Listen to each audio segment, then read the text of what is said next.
happy to join with you today in what will go down in history as the greatest demonstration for freedom in the history of our nation.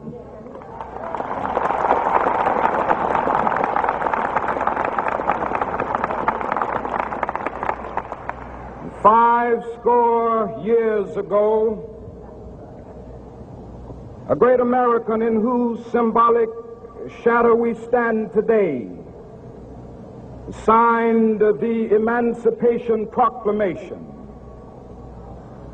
This momentous decree came as a great beacon light of hope to millions of Negro slaves who had been seared in the flames of withering injustice. It came as a joyous daybreak to end the long night of their captivity. But 100 years later, the Negro still is not free. 100 years later, the life of the Negro is still sadly crippled by the manacles of segregation and the chains of discrimination.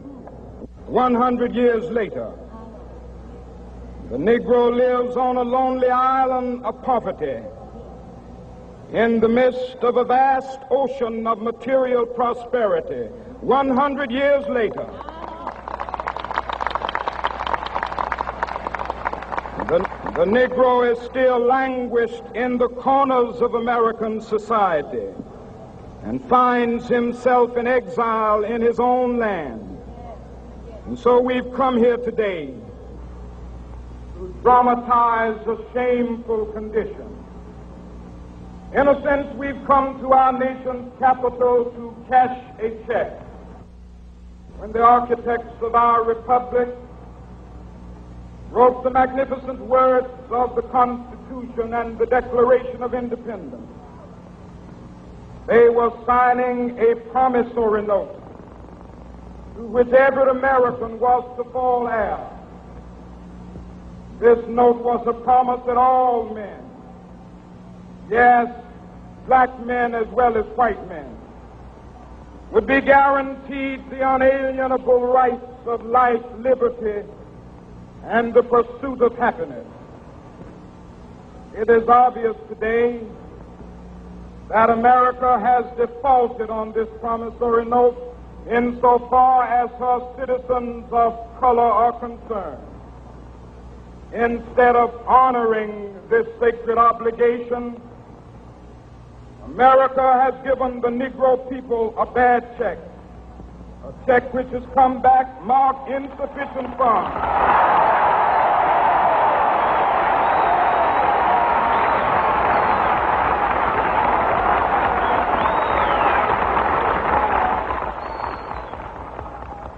But we refuse to believe that the Bank of Justice is bankrupt.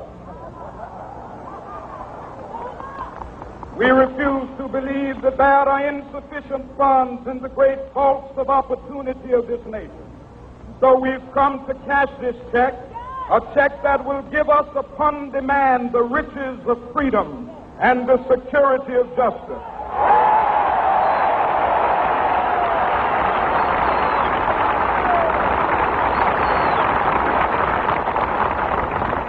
We have also come to this hallowed spot to remind America of the fierce urgency of now. This is no time to engage in the luxury of cooling off or to take the tranquilizing drug of gradualism.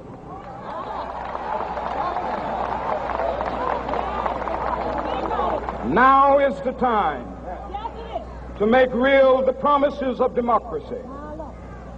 Now is the time to rise from the dark and desolate valley of segregation to the sunlit path of racial justice. Now is the time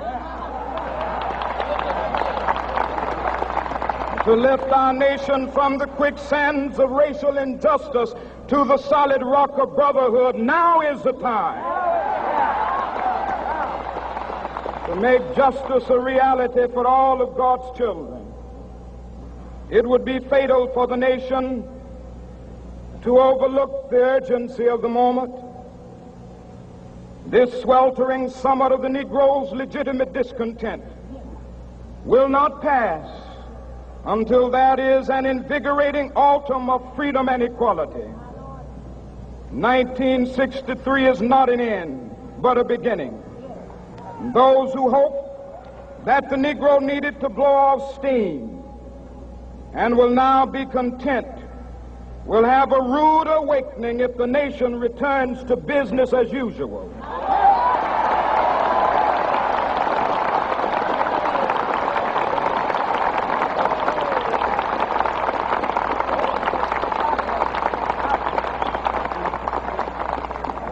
There will be neither rest nor tranquility in America until the Negro is granted his citizenship rights. The whirlwinds of revolt will continue to shake the foundations of our nation until the bright day of justice emerges. But that is something that I must say to my people who stand on the warm threshold which leads into the palace of justice.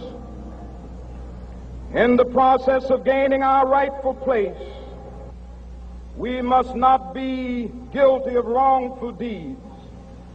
Let us not seek to satisfy our thirst for freedom by drinking from the cup of bitterness and hatred.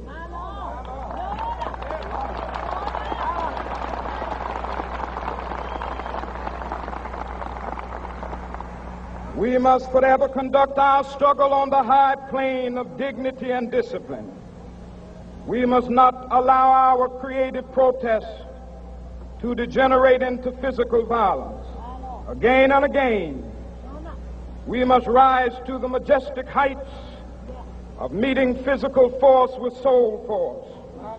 The marvelous new militancy which has engulfed the Negro community must not lead us to a distrust of all white people. For many of our white brothers, as evidenced by their presence here today, have come to realize that their destiny is tied up with our destiny.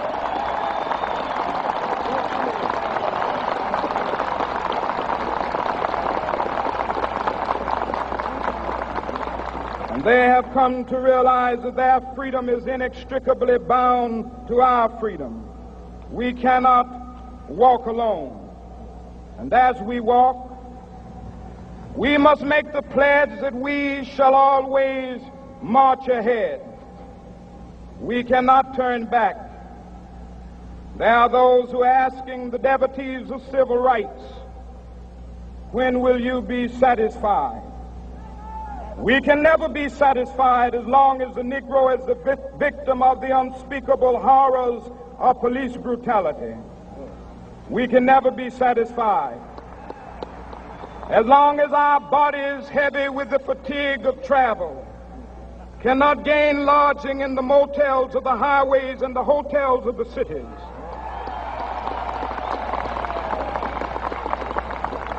We cannot be satisfied as long as the Negro's basic mobility is from a smaller ghetto to a larger one. We can never be satisfied as long as our children are stripped of their selfhood and robbed of their dignity by signs stating for whites only.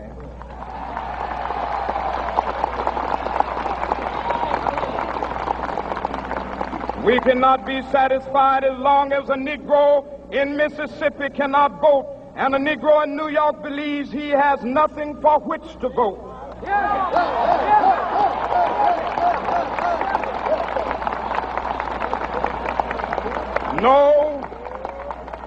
No, we are not satisfied, and we will not be satisfied until justice rolls down like waters and righteousness like a mighty stream.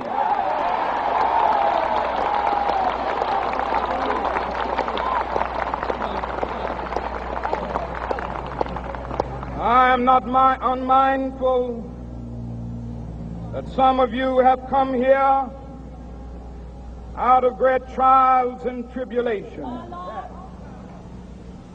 Some of you have come fresh from narrow jail cells.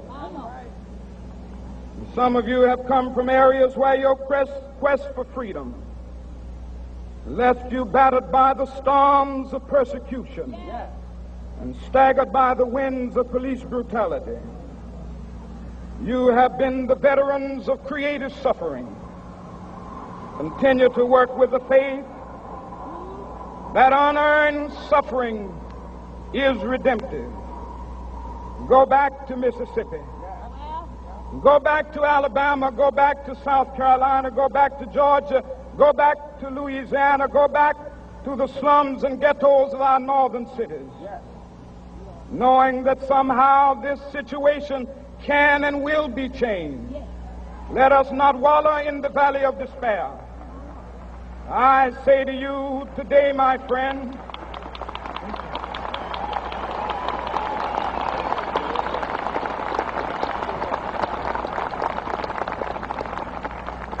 so even though we face the difficulties of today and tomorrow, I still have a dream.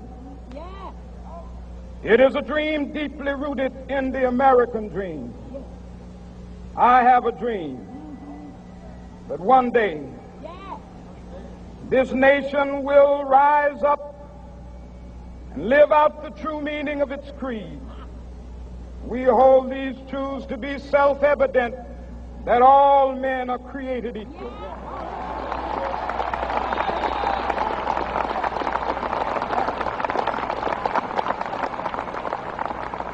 I have a dream that one day on the red hills of Georgia, the sons of former slaves and the sons of former slave owners will be able to sit down together at the table of brotherhood.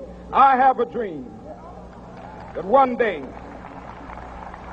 even the state of Mississippi, a state sweltering with the heat of injustice, sweltering with the heat of oppression, will be transformed into an oasis of freedom and justice. I have a dream that my 4 little children will one day live in a nation where they will not be judged by the color of their skin, but by the content of their character. I have a dream today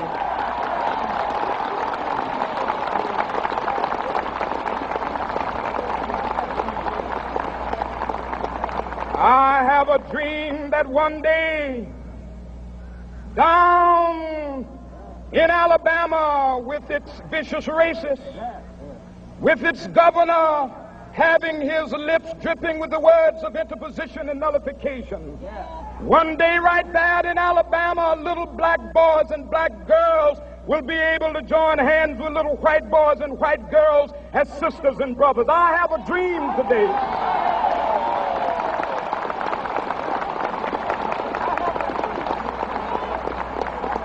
I have a dream that one day every valley shall be exalted, and every hill and mountain shall be made low. The rough places will be made plain, and the crooked places will be made straight, and the glory of the Lord shall be revealed, and all flesh shall see it together. This is our hope. This is a faith that I go back to the South with.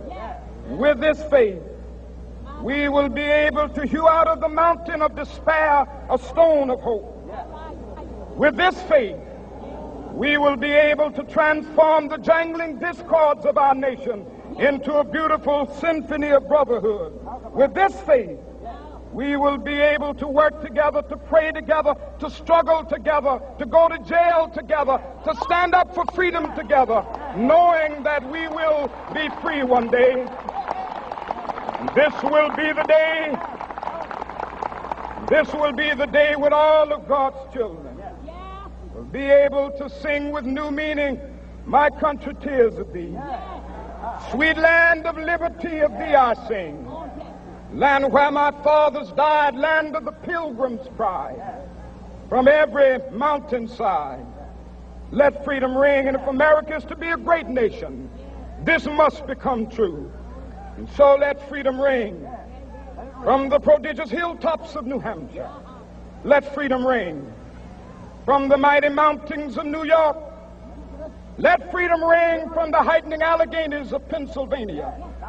Let freedom ring from the snow-capped Rockies of Colorado. Let freedom ring from the curvaceous slopes of California. But not only that, let freedom ring from Stone Mountain of Georgia. Let freedom ring from Lookout Mountain of Tennessee. Let freedom ring from every hill and molehill of Mississippi, from every mountainside. Let freedom ring, and when this happens, and when we allow freedom ring, when we let it ring from every village and every hamlet, from every state and every city, we will be able to speed up that day when all of God's children, black men and white men, Jews and Gentiles, Protestants and Catholics, will be able to join hands and sing in the words of the old Negro spiritual, free at last, free at last. Thank God Almighty, we are free at last.